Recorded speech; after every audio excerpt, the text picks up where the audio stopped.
भागवत पुराण के अनुसार माना जाता है कि 9 लोग, महाभारत काल के 9 लोग कलयुग में भी जिंदा हैं, या फिर हम कह सकते हैं कि आज भी जिंदा हैं। तो आइए जानते हैं कि वो कौन 9 लोग हैं जो आज भी जिंदा हैं। महाभारत के युद्ध के बाद बहुत से योद्धा बच गए थे। उनमें से प्रमुख योद्धा 18 थे। महाभारत के युद्ध के पश्चात कौरवों की तरफ से 3 योद्धा बचे थे और पांडवों की तरफ से 15, यानी कि कुल 18 योद्धा ही जिंदा बचे थे, जिनके नाम ये थे कृतवर्मा, कृपाचार्य और अश्वत्थामा। जबकि पांडवों की ओर से युयुत्सु, युधिष्ठिर, अर्जुन, भीम, नकुल, सहदेव, कृष्ण, सात्यकी आदि। लेकिन हम यहाँ बता रहे हैं ऐसे 9 लोगों के नाम जो महाभारत काल में थे और आज भी जीवित हैं।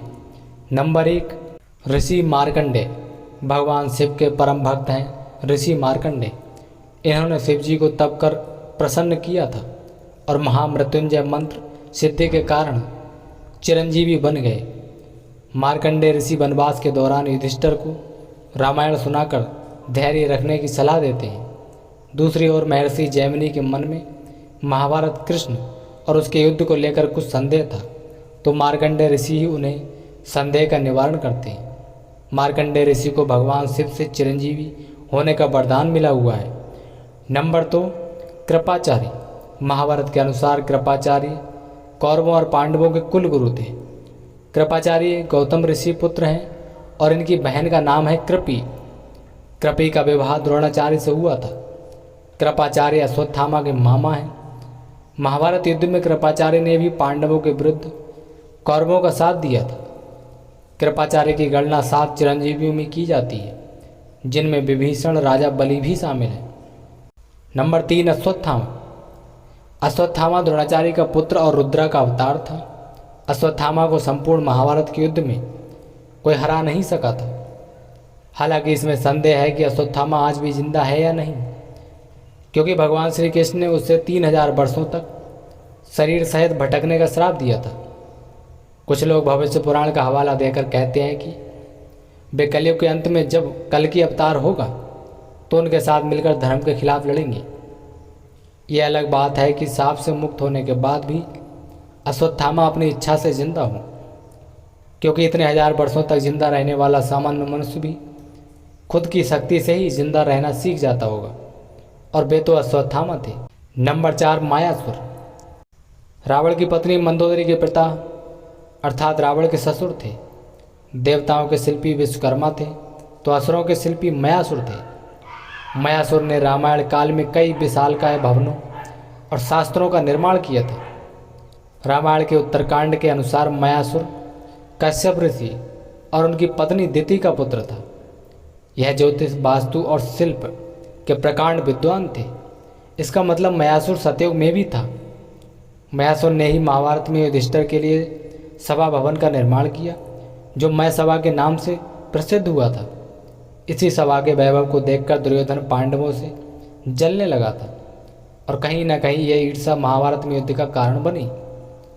मयासुर ने द्वारका नगरी के निर्माण में भी अहम भूमिका निभाई थी।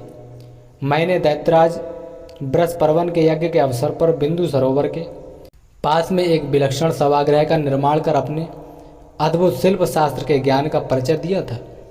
मयासुर आज भी जिंदा है। नंबर 5, हनुमान जी। सर्वशक्तिमान और भक्तों के कृपालु हनुमान जी के कारण ही राम और रावण युद्ध में श्री राम ने विजय श्री प्राप्त की थी। उनका प्रताप तो चारों युगों में है। वे त्रेता युग में श्री राम के समय भी थे और द्वापर में श्री कृष्ण के समय भी थे। बहुत कम लोग जानते होंगे कि महाभारत के युद्ध में श्री हनुमान जी के कारण ही पांडवों को विजय मिली थी। अर्जुन और श्री कृष्ण को उन्होंने उनकी रक्षा का वचन दिया था, तभी तो वे उनके रथ के ध्वज पर विराजमान हो गए थे। इससे पहले वे भीम का अभिमान को चूर चूर कर देते हैं।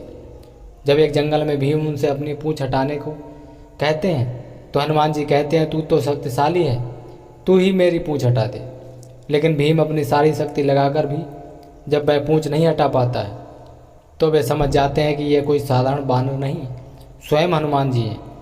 इसलिए कहा जाता है कि हनुमान जी भी इस कलयुग में आज भी जिंदा हैं। नंबर 6, जामवंत।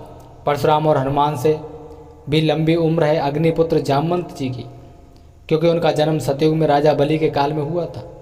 जामवंत त्रेता युग में राम के साथ थे और द्वापर युग में श्री कृष्ण के ससुर बने थे। भगवान श्री कृष्ण को स्यवंतक मणि के लिए जामवंत के साथ युद्ध करना पड़ा था। जब श्री कृष्ण युद्ध जीत रहे थे तो जामवंत को आश्चर्य हुआ। उन्होंने तब अपने प्रभु श्री राम को पुकारा और उनकी पुकार सुनकर श्री कृष्ण को अपने राम स्वरूप में आना ही पड़ा। तब जामवंत ने समर्पण कर अपनी भूल स्वीकारी और उन्होंने मणि भी दी और श्री कृष्ण से निवेदन किया कि आप मेरी पुत्री जामवंती से विवाह करें। जामवंती कृष्ण के संयोग से महाप्रतापी पुत्र का जन्म हुआ, जिसका नाम सांब रखा गया। इस सांब के कारण ही कृष्ण कुल का नाश हो गया था। जामवंत आज भी जीवित हैं क्योंकि उन्हें भी प्रभु श्री राम से एक वरदान मिला था। वे भी कल के अवतार के समय उनके साथ रहेंगे। नंबर 6, महर्षि दुर्वासा। महर्षि दुर्वासा के बारे में सभी जानते हैं कि वे कितने क्रोधित ऋषि हैं। रामायण अनुसार महर्षि दुर्वासा राजा दशरथ के भविष्य वक्ता थे। इन्होंने रघुवंश के लिए बहुत भविष्यवाणियाँ भी की थी। दूसरी ओर महाभारत में दुर्वासा कुंती को मंत्र देते हैं तो द्रौपदी की परीक्षा लेने के लिए अपने 10,000 शिष्यों के साथ उनकी कुटिया पहुँचे थे। एक जगह वे कृष्ण के पुत्र सांब को श्राप देते हुए भी बताए गए हैं। महाभारत काल में भी उनके होने की चर्चा कई जगह की गई है। उन्हें भी चिरंजीवी होने का वरदान प्राप्त है। नंबर 7, महर्षि परशुराम। वैसे परशुराम तो रामायण के काल के पहले से ही जीवित हैं। इनके पिता का नाम जमदग्नि और माता का नाम रेणुका था। ऋचिक सत्यवती के पुत्र जमदग्नि रेणुका के पुत्र परशुराम थे। रामायण में परशुराम का उल्लेख तब मिलता है जब भगवान श्री राम सीता स्वयंवर के मौके पर शिव का धनुष तोड़ देते हैं। तब परशुराम ये देखने के लिए सभा में आते हैं कि आखिर ये धनुष किसने तोड़ा। महाभारत में परशुराम का उल्लेख पहली बार जब मिलता है जब वे भीष्म पितामह के गुरु बने थे और एक प्रसंग के अनुसार उनका भीष्म के साथ युद्ध भी हुआ था। दूसरा जब वे भगवान कृष्ण को सुदर्शन प्रदान करते हैं और तीसरा जब वे कर्ण को ब्रह्मास्त्र की शिक्षा देते हैं। मान्यता है कि परशुराम भी चिरंजीवी हैं। वे भी महर्षि वेदव्यास की तरह कलिकाल में कल की अवतार के साथ होंगे। कठिन तप से खुश होकर भगवान विष्णु ने उन्हें कल्प के अंत तक तपस्यारत भूलोक पर यानी कि पृथ्वी पर रहने का वरदान दिया था। नंबर 9, महर्षि वेदव्यास। महर्षि वेदव्यास का नाम कृष्ण द्वैपायन था। वे पराशर ऋषि और सत्यवती के पुत्र थे। वेदों के भाग करने के कारण उन्हें वेदव्यास कहा जाने लगा। उन्होंने ही महाभारत गणेश जी से लिखवाई थी। वे 28वें व्यास थे। धृतराष्ट्र, पांडु और विदुर को महर्षि वेदव्यास का ही पुत्र माना जाता है। इन्हीं 3 पुत्रों में से एक धृतराष्ट्र के यहाँ जब कोई पुत्र नहीं हुआ तो वेदव्यास की कृपा से ही 99 पुत्र और 1 पुत्री का जन्म हुआ। महर्षि व्यास पितामह भीष्म के सौतेले भाई थे। महर्षि वेदव्यास के जन्मदिन के अवसर पर गुरु पूर्णिमा का पर्व मनाया जाता है। कहते हैं कि ऋषि वेदव्यास कलिकाल के अंत तक जीवित रहेंगे। तब वे भगवान विष्णु के कल के अवतार के साथ होंगे और माना जाता है कि महाभारत युद्ध के बाद बहुत समय तक सार्वजनिक जीवन में रहे और उसके बाद वह तपस्या और ध्यान के लिए हिमालय की पर्वत चोटियों पर चले गए। कलयुग के शुरू होने के बाद वेदव्यास के बारे में कोई ठोस जानकारी या दस्तावेज उपलब्ध नहीं है। हालांकि कहा जाता है कि प्रथम जातक कथा में उन्हें बोधिसत्व कहा गया है। दूसरी जातक कथा में उन्हें महाभारत का रचयिता और इससे जुड़ा हुआ व्यक्ति बताया गया है। तो दोस्तों, महाभारत काल के वे 9 लोग जो कलयुग में आज भी जिंदा हैं, ये जानकारी आपको कैसी लगी हमें कमेंट बॉक्स में ज़रूर बताएं। और जानकारी पसंद आई हो तो वीडियो को लाइक शेयर चैनल को सब्सक्राइब कर सकते हैं।